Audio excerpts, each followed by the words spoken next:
Now we're gonna work our first submission from reverse half guard.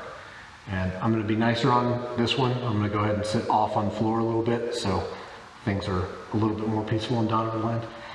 But we're gonna work the Joe bar from here, which is part of Joe Jitsu. For those of you who know my buddy Joe, Joe Jitsu only has 4 moves in it. Every time you master one, you become the next belt rank up. So if you guys master this, you're gonna be a blue belt in Joe Jitsu. Joe is the world's only living black belt in Joe Jitsu. All right, so we set this up from reverse half guard. So start from the transition that we worked last time. Start from lockdown.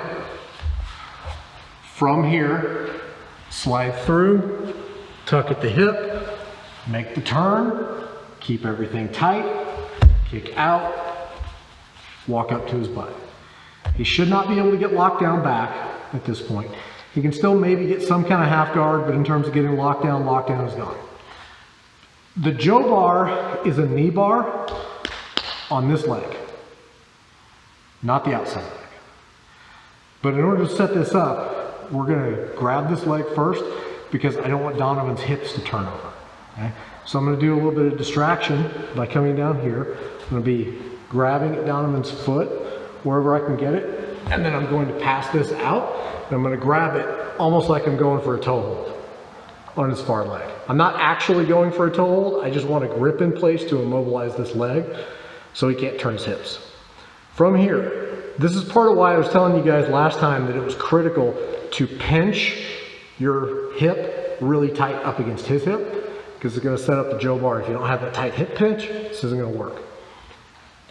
My foot, which will be my right foot that is inside, is going to travel down his leg to his ankle. Then I'm gonna pick this up and I'm gonna pull. Knee bar. Okay, comes on fast, it looks weird, and it's very unexpected if you don't know that it's there, because most people don't see a knee bar there. That's why the Joe bar works so well. Okay, so I slide in here, let's go back to reverse half guard. Okay, he's got some kind of lock here. I'm pinched in, got everything tight. Scoop this off, grab the toes. Yeah, and you don't have to grab the toes. A Navy ride works fine here. I just need to keep his hips flat so that he doesn't turn quickly into me. Joe bar is gonna go away there and I'll have a hard time getting the angle that I need. I like using the toe hold, figure 4 toe hold grip to hold it in place. I can actually turn his foot down. This opens up some other stuff. But the main thing for the Joe bar is that it immobilizes his hips, keeps his hips straight up and down. Slide to the ankle, pick it up, and then hip it. So all I'm doing is I'm just pulling back with this foot like that, and I'm driving my hips forward. If I do this with my hips out far away from his hip, he can turn his knee. And if he turns his knee, I don't have the pressure because his kneecap's not where it needs to be.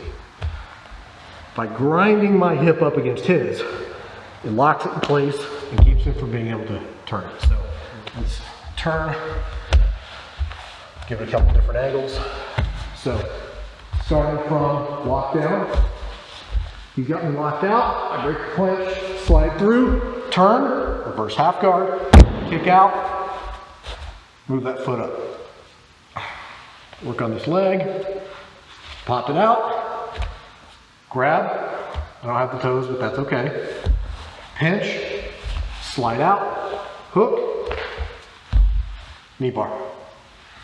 That's the Joe bar. It's kind of sensitive where it comes on, and it does come on very fast, so don't apply it like super hard. Questions about the Joe bar? You guys need to see it again? All right, let's make that work. 1, 2, 3.